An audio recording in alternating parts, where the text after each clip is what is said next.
وہ میں نے ایک واحد ڈیزائن کا پروجیکٹ کیا ہے آفس کے پلیٹ فارم سے. اس کے علاوہ تو میں اپنے فیملی کے رینوویشن پروجیکٹس وغیرہ کرتی رہتی ہوں, لیکن پھر میرا زیادہ انٹرسٹ جو ہے وہ پروجیکٹ مینجمنٹ کے اندر ڈیولپ ہو گیا. اس میں نے پھر کافی پروجیکٹس کیے ہیں.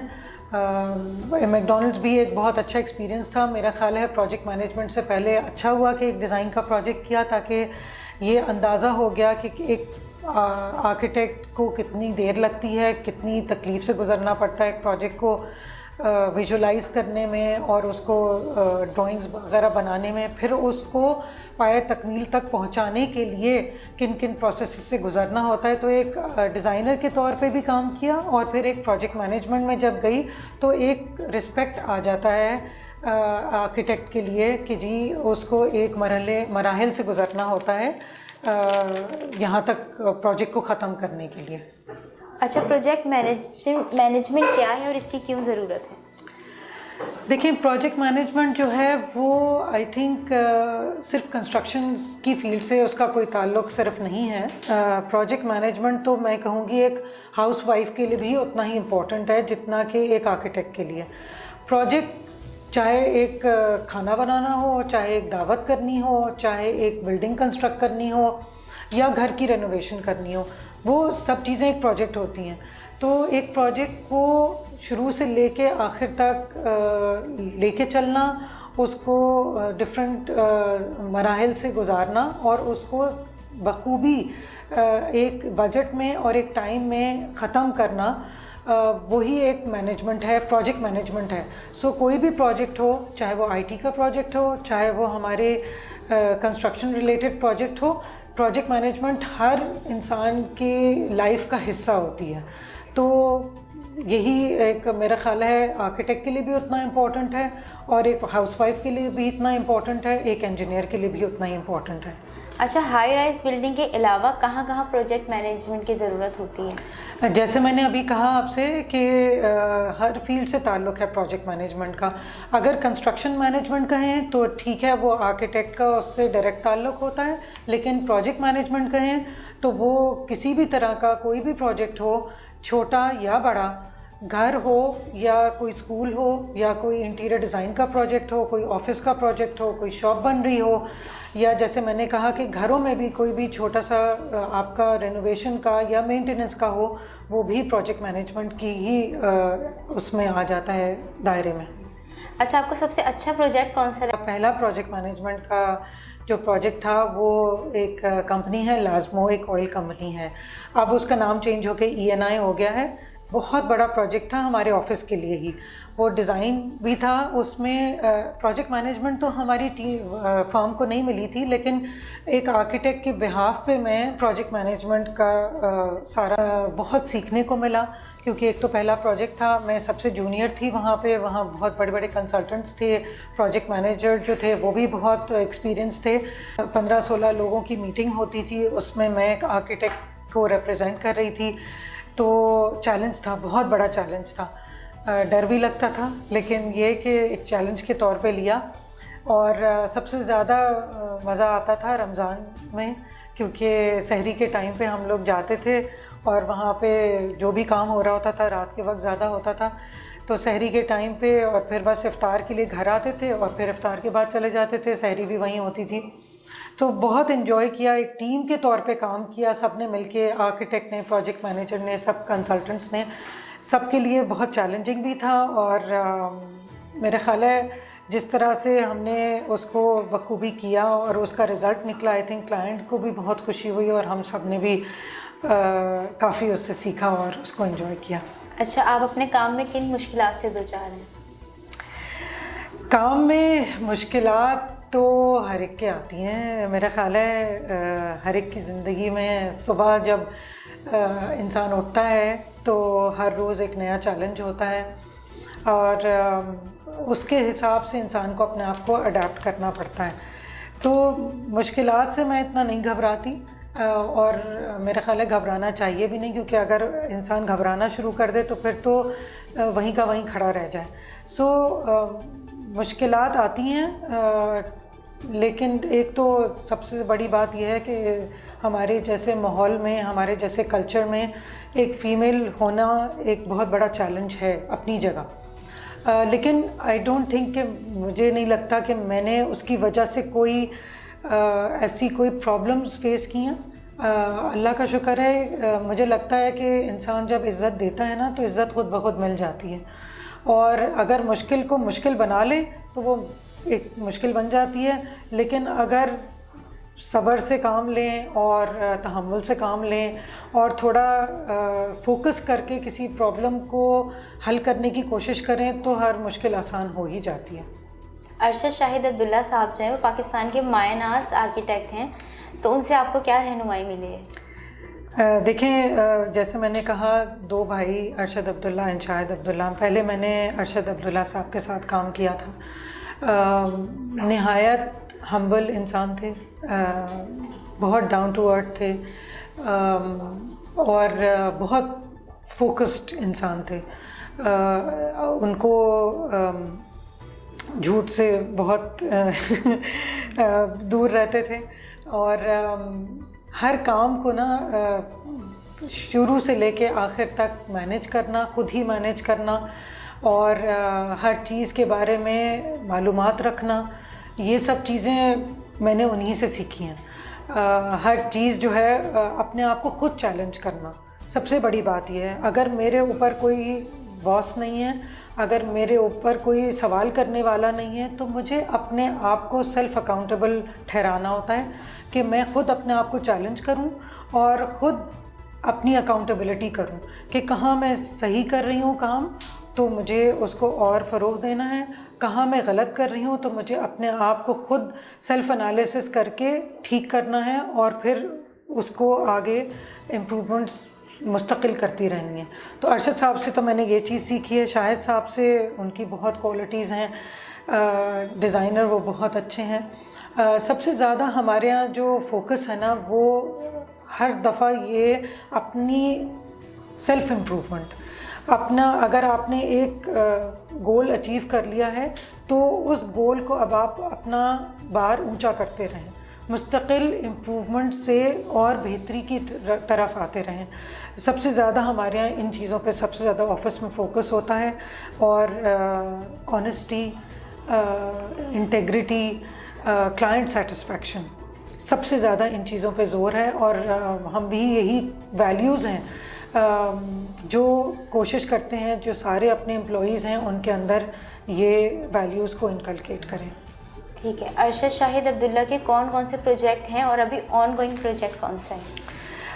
دیکھیں, ہمارے پاس 3 ڈسٹنکٹ ڈپارٹمنٹس ہیں. ایک آرکیٹیکچر ہے جس میں ہم ہر طرح کی بلڈنگز کرتے ہیں, چاہے وہ اسکولز ہوں, چاہے ہاسپٹلز ہوں, چاہے کمرشل بلڈنگز ہوں, ریزیڈینشیل بلڈنگز ہوں. تو اور ایک ریزیڈنسز کا ڈپارٹمنٹ ہے جو فوکس کرتا ہے صرف گھروں کے اوپر, ریزیڈینشیل پرسنل ہومز ہوتے ہیں. اور ایک ہے انٹیریئر ڈیزائن ڈپارٹمنٹ جس کے اندر ہم کچھ شاپس کر رہے ہیں, کچھ ہمارے آفیسز ہیں, کچھ ریزیڈینشیل اپارٹمنٹ بلڈنگز ہیں, اس کے بھی ہم انٹیریئرس کر رہے ہیں. تو اس وقت کراچی میں تو ہمارے ایک ریزیڈینشیل بلڈنگ چل رہی ہے دا کوٹ کے نام سے, رشیدہ بلڈرز کا ایک پروجیکٹ ہے, بہت اچھا پروجیکٹ ہے, ٹریکر بلڈنگ کے بالکل برابر میں. وہیں اسی کے قریب ایک ڈولمن گروو ریزیڈنسی کی بلڈنگ, اپارٹمنٹ بلڈنگز بن رہی ہیں. پھر ایک اپارٹمنٹ بلڈنگ بن رہی ہے سی سائڈ پہ گرینڈ موناک کے نام سے. ریسنٹلی جو ختم ہوا ہے پروجیکٹ, 1-2 سال ہوئے ہیں, وہ عسکری ٹاور ہے لاہور میں مین گلبرگ پہ. ایک سکچین ریزیڈنسی بن رہی ہے اسلام آباد میں, اپارٹمنٹ بلڈنگ. اور کچھ ہمارے ڈیزائن میں پروجیکٹس ہیں, کچھ ہوٹلز ہیں جو ناردرن ایریاز میں اب شروع ہونے والے ہیں انشاءاللہ. ریزیڈنسز تو ماشاءاللہ تھرو آؤٹ دا ایئر آتے ہی رہتے ہیں, ان کی بہت ڈیمانڈ ہوتی ہے. انٹیریئر میں کچھ شاپس ہم کر رہے ہیں, کچھ آفس کے انٹیریئرس کر رہے ہیں. اچھا, اپنی زندگی کوئی ایسے واقعات شیئر کریں جو اچھے ہیں یا برے ہوں, اور آپ نے ان سے کیا سیکھا ہے؟ اچھے اور برے واقعات, دیکھیں برے واقعات تو میں یاد رکھنے کی کوشش نہیں کرتی. اور جیسے میں نے کہا کہ برے واقعات یا بری ایکسپیرینسز جو ہوتے ہیں ان کو ان سے سیکھ کے اور ان کو کسی طرح سے پازیٹیو میں بدلنے کی کوشش کرتے ہیں، تو کوشش یہی ہوتی ہے. سو میں برے واقعات کو تو میں ڈسکس بھی نہیں کرنا چاہوں گی. اچھے واقعات میں یہ کہوں گی کہ سچ کوئی مائل سٹونز نہیں ہیں. آئی تھنک میں تو ہر روز جو ہے وہ اچھے برے ایکسپیرینسز ہوتے ہیں، اور اچھا اور برا دن یا اچھے اور برے واقعات ہم پہ سب سے زیادہ ڈپینڈ کرتے ہیں کہ ہم اس کو کس طرح سے پرسیو کرتے ہیں. چیلنجز کو بھی اور ایک نگیٹو اسپیکٹ کو یا نگیٹو سچویشن کو بھی اگر پازیٹیولی ہینڈل کر لیا جائے نا تو وہ بھی برا واقعے کے طور پہ یاد نہیں رہتا. سو میں تو ہر ایک کو یہی کہتی ہوں، اور میں خود بہت موٹیویشنل میں نے ویب سائٹس جو ہیں وہ ان کو سبسکرائب کیا ہوا ہے، موٹیویشنل کوٹس میرے پاس آتے رہتے ہیں.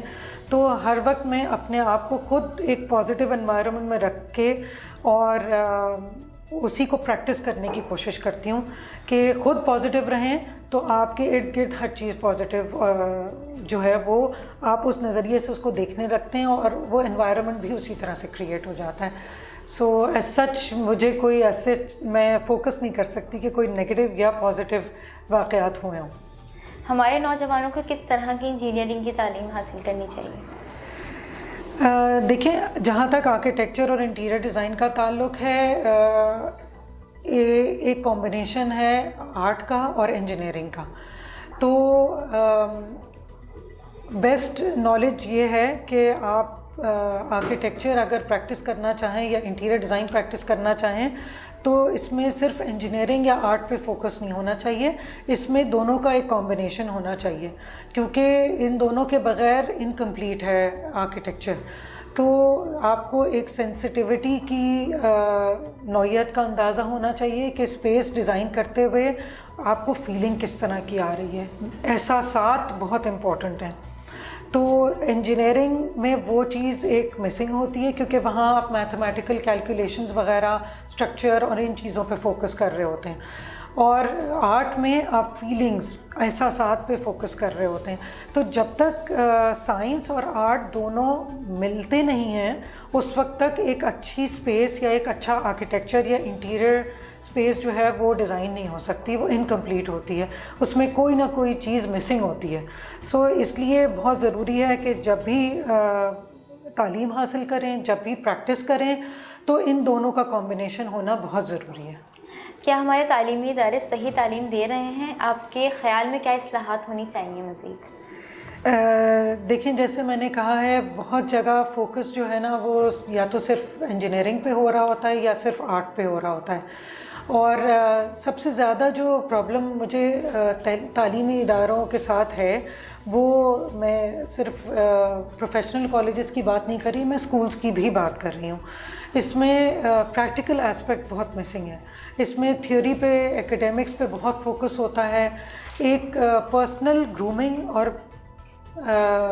پرسنل کیریکٹر بلڈنگ پہ بہت کم فوکس ہے. یعنی کہ ویلیوز کیا ہونی چاہیے ہیں. پہلے ہم ہمیشہ سنتے تھے کہ ماں باپ کے بعد جو درجہ ہے وہ استاد کا ہوتا ہے. اس وقت جو رسپیکٹ ہے استاد کی وہ بہت کم ہو گئی ہے. ماں باپ کی بھی ویسے بہت کم ہو گئی ہے، لیکن استاد کی تو نہ ہونے کے برابر ہو گئی ہے. سو وہ اس وجہ سے ہے کیونکہ جو اساتذہ ہیں وہ بھی بچوں کو اس طرح سے ٹریٹ نہیں کرتے جیسے کہ پرانے زمانے میں ایک استاد اور شاگرد کی ایک ریلیشن شپ ہوتی تھی. دونوں طرف سے عزت دی جاتی تھی. اب زیادہ کمرشلائز ہو گئی ہے تعلیم، تو لہٰذا بچے بھی زیادہ ہوتے ہیں تو ٹیچر 1-to-1 فوکس تو کر ہی نہیں پاتے ہیں. سو آئی تھنک اس پہ بہت زور دینے کی ضرورت ہے کہ ہم تعلیم کے ساتھ اگر اساتذہ میں تھوڑی سی تربیت کا ایلیمنٹ بھی آ جائے کہ ویلیوز کیا ہونی چاہیے بچوں کے اندر. جیسے میں نے کہا، آنیسٹی بہت ضروری ہے، ہیوملٹی بہت ضروری ہے. انسان کو اپنے روٹس کی فکر ہونی چاہیے اور اس کے لیے محنت کرنی چاہیے کہ ہم پاکستانی ہیں، ہم مسلمان ہیں، اور یہ ہمارے لیے فخر کی بات ہونی چاہیے. آج کل بچے جو ہیں وہ اس چیز پہ انفارچونیٹلی جب ہم ٹریول کرتے ہیں تو اس چیز کو یا تو بھول جاتے ہیں یا پھر بھولنے کی کوشش کرتے ہیں. نیشنل یا انٹرنیشنل آپ کن شخصیات سے متاثر ہیں اور ان کی وجہ کیا ہے؟ متاثر ہونے کے لیے میں وہی کہہ رہی ہوں، ویلیوز بہت امپورٹنٹ ہوتی ہیں کہ ہم کن لوگوں کو لک اپ کرتے ہیں. میرے دادا جو تھے وہ اس برادری کے سربراہ تھے. انہوں نے اس برادری کو جوڑا. جب انڈیا سے پاکستان آئے تو ان سب کو جوڑا، ان سب کو ایک پلیٹ فارم دیا اور اسکول کھولے، ہاسپٹل کھولے، ایک نظم و ضبط لے کر آئے اس میں. تو میں ان کو بہت ان کی شخصیت سے متاثر ہوں. میرے والد ہیں بہت موٹیویٹ کرنے والے انسان ہیں. شاہد صاحب، ارشد صاحب، عمران خان سے میں بہت متاثر ہوں ان کی لیڈرشپ کوالٹی سے، کیونکہ میرے لیے بہت امپورٹنٹ ہے کہ انسان کو کوئی بھی چیز، کسی کو بھی لیڈ کرنے کے لیے ایک لیڈرشپ کوالٹی ہونی بہت ضروری ہے انسان کے اندر. آنے والی زندگی میں آپ کی کیا خواہشات؟ آگے والی زندگی میں دیکھیں، میرے بہت زیادہ ایسپریشنز نہیں ہیں، نہ میں کوئی بہت زیادہ، جیسے کہتے ہیں نا کہ انسان کو شوق ہوتا ہے کہ بہت فیمس ہستی بننا ہے یا شخصیت بننا ہے یا کوئی اس میں کوئی بہت بڑے ایمبیشنز ہوں. ایسا کچھ بھی نہیں ہے. لیکن جہاں میں کام کرتی ہوں میرے ساتھ تقریباً 70 لوگ یہاں پہ کام کرتے ہیں، 70 لوگ. ہماری فرم جو ہے وہ میں کہوں گی کہ انہی لوگوں کے ساتھ جڑی ہوئی ہے. ہم لوگ اپنی فرم کو ایک ASA فیملی کہتے ہیں. تو بس اور کوشش ہماری یہی ہوتی ہے کہ ہم کسی بھی طرح سے سوسائٹی کو اور کمیونٹی کو کنٹریبیوٹ کر کے اس میں پازیٹیو چینج لے کر آئیں، اور ہم سب اسی چیز کے لیے کام کر رہے ہیں. تو میں اپنے آپ کو نہ فرم سے الگ کر سکتی، نہ ان لوگوں سے الگ کر سکتی، نہ میں اس ملک سے الگ کر سکتی. سو جو بھی کر رہے ہیں ہم سب مل کے کر رہے ہیں اور ملک کے لیے کرنے کی کوشش کر رہے ہیں. یہ ضرور ہے کہ اپنی اس کے لیے انسان کرتا ہے، سیلف سیٹسفیکشن کے لیے بہت ضروری ہے، کیونکہ انسان کو آگے دوسرے کے لیے کنٹریبیوٹ کرنے کے لیے، ملک کے لیے کنٹریبیوٹ کرنے کے لیے یا فرم کے لیے کنٹریبیوٹ کرنے کے لیے بھی اپنے آپ کو پہلے موٹیویٹڈ رکھنا ہے.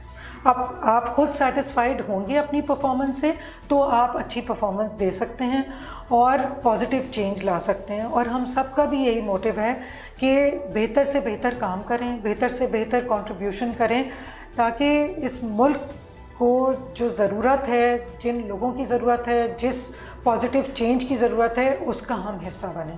سو میری بھی یہی خواہش ہے کہ ہم مل جل کے، انڈیویجولی ہم کچھ بھی نہیں ہیں، یونٹی کے ساتھ مل جل کے جو بھی ہم کنٹریبیوشن کر سکیں وہ اس میں بہرحال اس کمیونٹی اور اس ملک کو فائدہ ہو. اچھا، دنیا کے ایسے کون سے پروجیکٹ ہیں جس سے آپ بہت متاثر ہوئے ہیں؟ آؤٹ آف کنٹری ہو گئے یا؟ جی، میں ایکچولی کافی ٹریول کیا ہوا ہے میں نے، اور میں بکس میں تو بہت سارے ہم لوگ میگزینز میں پروجیکٹس دیکھتے رہتے ہیں، لیکن اس میں اتنی فیلنگ نہیں آتی. جیسے میں نے کہا اسپیس یا آرکیٹیکچر جو ہے وہ فیلنگ سے بہت تعلق رکھتا ہے. تو 2 ایسے پروجیکٹس ہیں جن پہ میں جا کے بہت امپریس ہوئی. ایک تو ابو دھابی میں ایک میوزیم ہے لوور کے نام سے، وہ فرانس کے کلیبریشن سے وہاں پہ بنا ہے. بہت ہی خوبصورت پروجیکٹ ہے. اس میں لائٹ، ساؤنڈ، واٹر، ان سب کی جو کہ ایک انٹیگرل کمپوننٹس ہوتے ہیں آرکیٹیکچر کو کمپلیٹ کرنے کے لیے، وہ سب اس میں موجود ہیں. اس کے علاوہ جو 9/11 میں ورلڈ ٹریڈ سینٹر جہاں پہ ڈیمولش ہو گئے تھے، جو ختم ہو گئے تھے، اس کی جگہ ایک انہوں نے مومنٹم کے طور پہ مونیومنٹ ایک بنایا ہے، گراؤنڈ زیرو جس کو کہتے ہیں وہاں پہ. تو وہ اسٹرکچر بھی بہت امپریسو ہے. اس میں بھی اگین جو کوالٹی آف اسپیس ہے، لائٹ ہے، بہت امپریسو ہے. تو یہ 2 پروجیکٹس تو ڈیفینیٹلی میں کہوں گی کہ بہت امپریس ہوئی ہوں میں ان سے. اچھا، جو ابھی آپ کو ہمارے نوجوان دیکھ رہے ہیں، آپ انہیں کیا پیغام دینا چاہیں گے؟ نوجوان جو دیکھ رہے ہیں، جیسے میں نے کہا کہ دیکھیں، بہت امپورٹنٹ ہے یہ چیز کہ خلوص بہت امپورٹنٹ ہے، اپنے ملک سے محبت، اپنے دین سے محبت، اللہ پہ بھروسہ سب سے بڑی بات، کیونکہ اگر یہ چیزیں نہیں ہوں گی نا تو انسان کتنی بھی کوشش کر لے وہ اپنی زندگی میں پازیٹیو چینج نہیں لا سکتا۔ بہت امپورٹنٹ چیز ہے کہ اپنے اوپر بھروسہ کریں، اللہ پہ بھروسہ کریں اور محنت کرتے رہیں، اس کا کوئی نعم البدل نہیں ہے۔ جیسے وہ کہتے ہیں کہ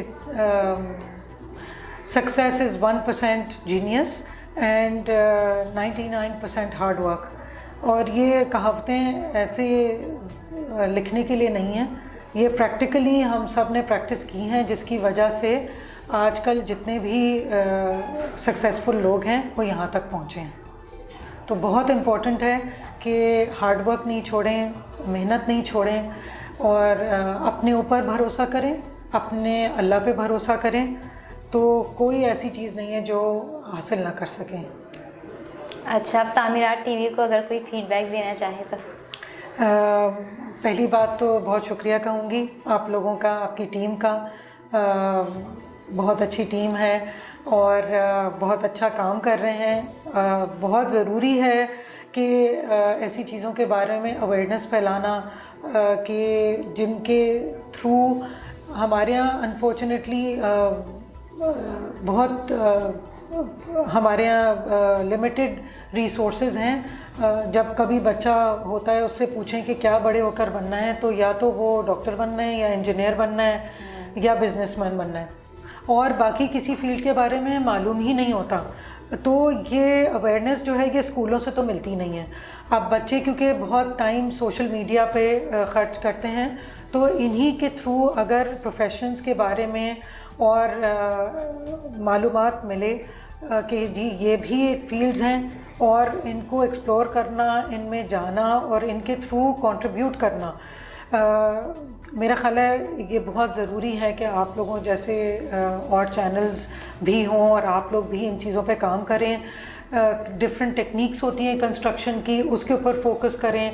لوگوں کے علاوہ پروفیشنز اور ٹیکنیکس، یہ نئی نئی بہت طریقے آ گئے ہیں، کنسٹرکشن کی میتھڈالوجیز آ گئی ہیں دنیا میں۔ ہمارا ملک ابھی بھی بہت پیچھے ہے کیونکہ اویئرنیس نہیں ہے۔